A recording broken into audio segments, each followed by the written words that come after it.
wanna play with me?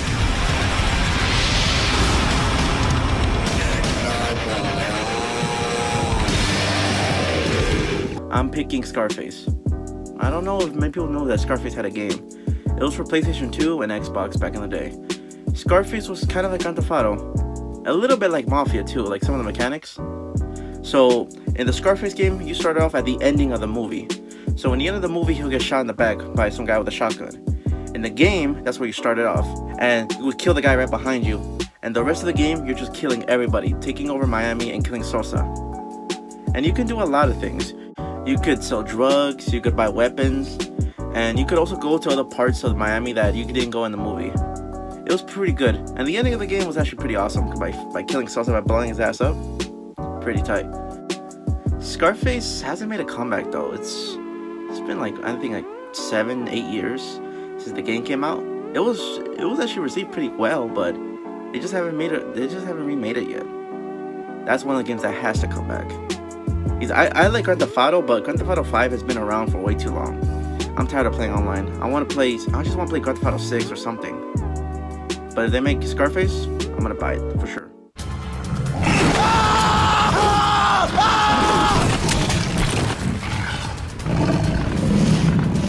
Thank you for doing this collab with me, and if you want to see me do more collabs, let me know. Nelson is from California. He has a Hispanic background. I love his accent and that he can speak Spanish. It's really cool. But yeah, he's doing really well. Go show him some love. The game is The Last of Us, which you all know I'm obsessed with. My channel is completely filled with this game. I love that it's a post-apocalyptic game and it's set around this girl who finds herself, I don't know if I want to give too much away from the story, so I want you guys to play it. But so her name's Ellie and she ends up with this character Joel because he has to escort her across post-apocalyptic United States. So really crazy, all the different encounters, and the story is just super involving and it's really scary. I would have nightmares after playing this because I remember first playing it in like 2013 I think, and I would be playing it in the dark and then I'd be freaked out for days, but I love that feeling.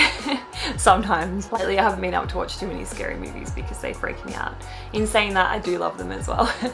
But yeah, you are fighting all these different infected, and Ellie has something very special about her, which I won't give away now, but there's something very important about Ellie that makes her character even more badass. And then in the second one, it's just an extension of the story, but they bring other people into it. They bring a girl called Abby into it, which at first I hated, and then you end up really liking her. It's an emotional roller coaster. I just love how they did the second. A lot of people said they didn't like the second as much, which I don't understand because I think it was just as good. The story, it was just so in depth and so much detail went into it, and it was still just as scary with all of the detail that the first one had, but just obviously even better because it's a later version of the game, so everything is updated. But I would love finding letters in abandoned buildings or offices, or you know, finding out different stories about characters who had passed during the apocalypse. It's just a really awesome, crazy story. So I highly recommend those two. Thank you guys so much for watching. And remember guys, if you can be anything, please be kind.